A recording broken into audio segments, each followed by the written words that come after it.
Hello class 9, इस video में आप लोगों को कुछ महत्वपूर्ण न्यूमेरिकल्स के बारे में बताऊंगा जो ग्रेविटेशन से रिलेटेड होगा। तो ध्यान दीजिए और आपने देखिए स्क्रीन पर एक क्वेश्चन होगा, इसमें लिखा हुआ है what is the mass of an object.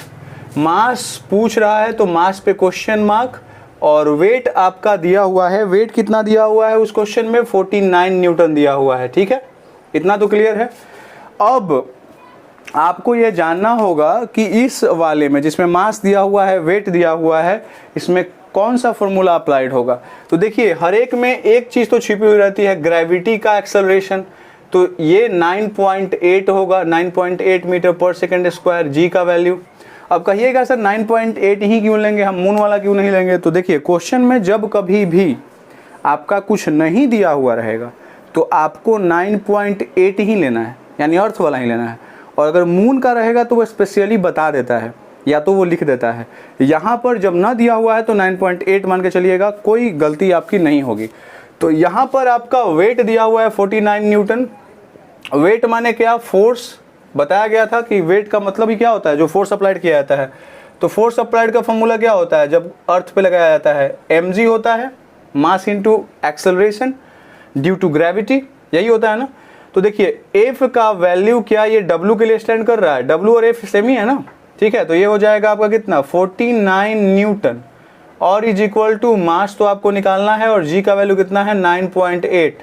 तो ये हो जाएगा 49 न्यूटन, और वहाँ से 9.8 डिवीजन में है, मल्टीप्लाई में है, डिवीजन में आएगा, कैंसिल आउट करिएगा। तो ये जो स्मॉल m है, स्मॉल वैल्यू m का वैल्यू जो है वो आपका 5 kg आ जाएगा। देखिए ये kg में आया है, डेट मीन्स मास है। ठीक है, तो 49 न्यूटन डेट मीन्स क्या? फोर्स अप्लाइड जो हो रहा है अर्थ के द्वारा उस ऑब्जेक्ट पर, उसका वैल्यू होता है। ठीक है, जो 49 न्यूटन है।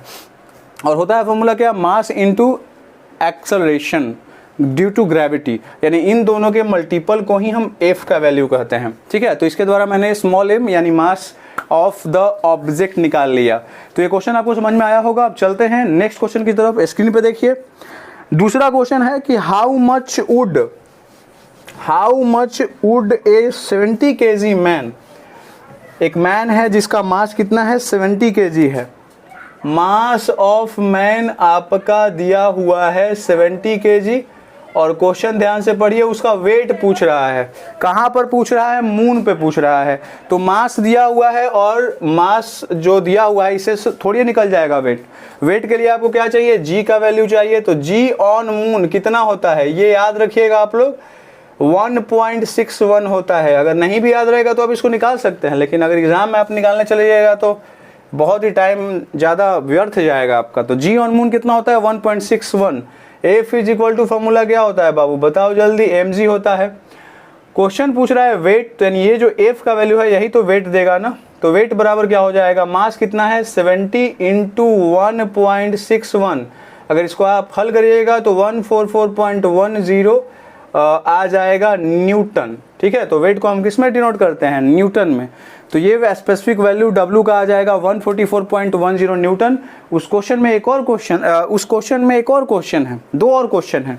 एक की mass of man on earth क्या होगा, और mass of man on moon क्या होगा। तो ये तो मास ऑफ मैन मून पे तो दिया हुआ है ना, यहाँ पे लिखा हुआ है मास ऑफ मैन 70 kg।